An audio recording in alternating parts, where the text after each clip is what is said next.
শুধু জামাত ইসলামের বিরোধিতা করতে এই আকীদা নিয়ে এরকম খোড়া যুক্তি দেওয়াটা কি আসলে আমাদের জন্য ঠিক? নমাজ আগে না উজু আগে? বেলা দুই কয় উজু বাদে করবো না, আগে 10 হাত নমাজ হরিলাই তার নমাজের যেই দশা হইব।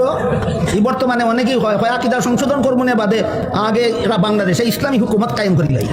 কি বেটার নমাজের যেই দশা উজু ছাড়া তোর ইসলামী হুকুমতের এই দশা হইব আকীদা ছাড়া। এখানে প্রথম কথা হচ্ছে উনি আমাদের মাথার তাজ, এটা তো ওনার সম্মান নিয়ে কোনো সন্দেহ নাই। কিন্তু প্রত্যেক ইমামদের ছাত্ররা ক্লাসের মধ্যে ফেস টু ফেস বিভিন্ন বিষয় নিয়ে ইখতিলাফ করতো, যে জিনিসটার সুযোগ আমাদের এখানে নাই। এটাই হচ্ছে আমাদের ঘরানা ভিত্তিক ফেসিবাদ, ফেসিজম। ব্যক্তির ব্যক্তিত্ব দ্বারা আমরা সবকিছু চাপাইয়া দিতে চাই।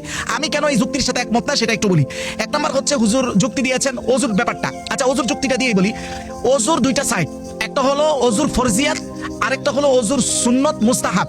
কারো যদি ওযুর শুধু ফরজিয়াত আদায় হয়ে যায় তো তার উপরে কি নামাজ ফরজ নয়? তাকে কি নামাজ পড়তে হবে না? নিশ্চয়ই তাকে নামাজ পড়তে হবে। তো এই কথা বলতে পারবে না যে আমি ওযুর সুন্নত গুলোতে যেহেতু ত্রুটি সেহেতু এই ওযুদের আমি নামাজ পড়তে পারবো না, বলতে পারবে না। ওযুর ফরজ আদায় হয়ে গেছে মানে তার উপরে নামাজ পড়তে হবে। ঠিক আকীদার ক্ষেত্রে এখানে দুইটা স্তর। একটা আকীদা হলো যে প্রাথমিক মুসলমান হিসেবে স্বীকৃতি পাওয়ার জন্য যেই পরিমাণ আকীদা, সেটা কি সহিহ মুসলিমের কিতাবুল ঈমানের 8 নম্বর হাদিসে যখন জিবরাইল আলাইহিস সালাতু ওয়াস সালাম রাসূলকে জিজ্ঞাসা করেন আখবিরনি আনিল ঈমান, ঈমান সম্পর্কে আপনি আমাকে বলেন। রাসূল কি বলেছেন? আন তুমিনা বিল্লাহ, আল্লাহর উপরে ঈমান আনা। আপনি যাদের কথা বা আমি যাদেরকে বলতেছি তারা কি আল্লাহর উপরে ঈমান আনে নাই? তা এক নাম্বার গেল।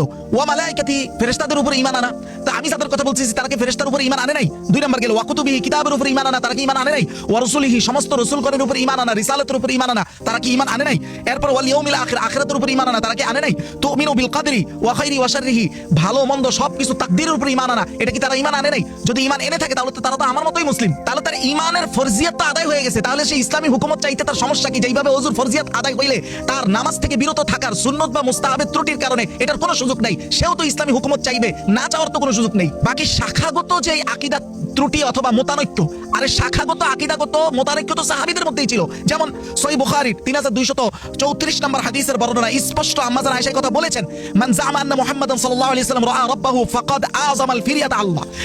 স্পষ্ট আম্মা জান আয়েশা বলেছেন, যে মনে করবে রাসূলুল্লাহ মেরাজে গিয়ে স্বয়ং চর্মচোখ দিয়ে রাসূলুল্লাহ আল্লাহকে দেখেছেন, যে এটা মনে করবে, আম্মা জান আয়েশা বলেন সে আল্লাহর উপর অপবাদ দিল। এটা আম্মা জান আয়েশার আকীদা। এটার কারণ হচ্ছে আল্লাহ তাআলা কোরআনে বলছেন যে আতুদরিকুল আবসার ওয়া হুয়া ইউদরিকুল আবসার। আল্লাহ বলছেন আল্লাহকে কোনো চোখ সীমাবদ্ধ করতে পারে না বাবা, ধরতে পারে না, কিন্তু আল্লাহ সব চোখকে ধরতে পারে। মানে আল্লাহকে কেউ দেখে না, আল্লাহ সবাইকে দেখেন।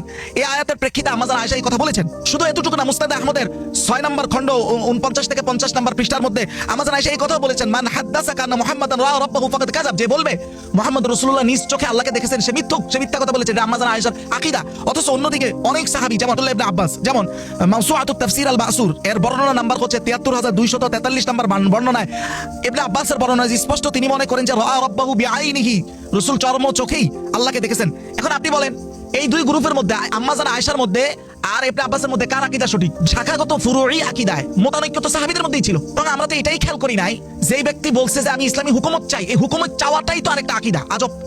কেউ যদি বলে যে আমি ইসলামী হুকুমত চাই না, যেমনটা অনেক সেকুলাররা বলে, স্পষ্ট বলে, ইনিয়া বিনিয়া বলে অথবা স্পষ্ট বলে, যেখানে আব্দুল্লাহ ইবনে আব্বাস এই কথা বলেছেন যে মান ওমান জাহাদা বিমা আনজালাল্লাহু ফাকাদ কাফারা, আল্লাহর নাজিলকৃত কিতাব দ্বারা রাষ্ট্র চলবে না, এটা যদি কেউ মন থেকে অস্বীকার করে সে স্পষ্ট কুফরি করবে। এইটাই তো একটা আকীদা। না চাওয়াটাই তো হলো কুফরি, চাওয়াটাই তো হলো ঈমান। এটাই তো আকীদা। মানে আকীদা বলতে কি? মানে আকীদা হচ্ছে তার ঘরানা ভিত্তিক আকীদা হইলে সে সঠিক আকীদা মনে করে। এখন আমাদের পরিস্থিতি কত ভয়ঙ্কর দেখেন। সুন্নিরা মনে করে তাদের ঘরানার আপনি না হইলে আপনি ভালো কোনো মুসলমানই না।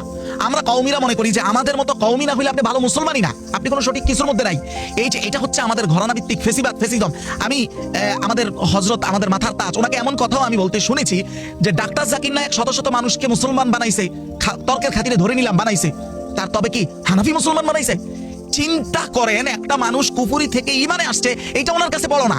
ওনার কাছে বড় হলো যে উনি হানাফি হয়েছে কিনা। আজকে লজ্জায় আমাদের মাথা হেড হয়ে যায়। আজকে আমার বোনরা বলে মনে হচ্ছে যেন আইএমএ জাহিলিয়ার যুগে চলে যাচ্ছে। মাঝে মধ্যে মনে হয় ওই যুগ হয়তো এই যুগের থেকে অনেক ভালো ছিল, কারণ ওই যুগে মেয়েরা অ্যাটলিস্ট সম্মান নিয়ে মরতে পারতো, মেয়েদের জন্মের পর জ্যান্ত মাটিতে পুঁতে ফেলা হতো।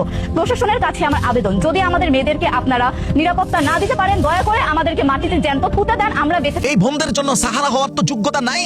শুধু আমি আমার কথা বলি, মানুষের টাকা পান চাবাই আর ফেলফেলায় চায় থাকি, আর অমুক দল মুসলমান কি মুসলমান না এটা ঠিকাদারি নিছি। এটা আমাদের জন্য লজ্জা।